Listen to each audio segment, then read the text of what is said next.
پاکستان کو بنے 76 سال ہو گئے، انڈیا سے الگ ہوا ایسا۔ انڈیا اس وقت دنیا کی تیسری نہیں تو چوتھی بڑی طاقت ہے، چوتھی بڑی طاقت ہے۔ وہ امریکہ، کینیڈا، برطانیہ، ان ملکوں کے سامنے اپنے آپ کو کھڑا کیے ہوئے ہے، منواتا ہے اپنے آپ کو اور اس کی رسپیکٹ ہے۔ پھر یہ پاکستان ہے جس میں ہم زندگی گزار رہے ہیں، اسی کا مشرقی حصہ جس کو مشرقی پاکستان کہتے تھے، آج وہ بنگلہ دیش ہے۔ آج وہ بھی پاکستان سے، اس موجودہ پاکستان سے جس میں ہم رہ رہے ہیں، بہت بہتر حالات میں ہیں۔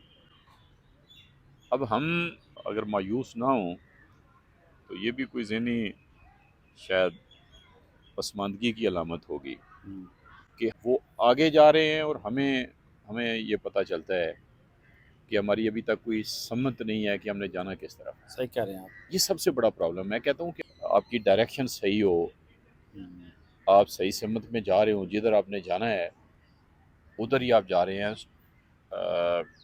آپ کا سفر جو ہے وہ آستہ سے کٹ رہا ہے لیکن کٹ رہا ہے۔ مایوسی کی کہہ لیں یا شعور کی بات کہہ لیں، وہ یہ ہے کہ پاکستان میں یہ لگتا ہے کہ ابھی کوئی سمت نہیں ہے۔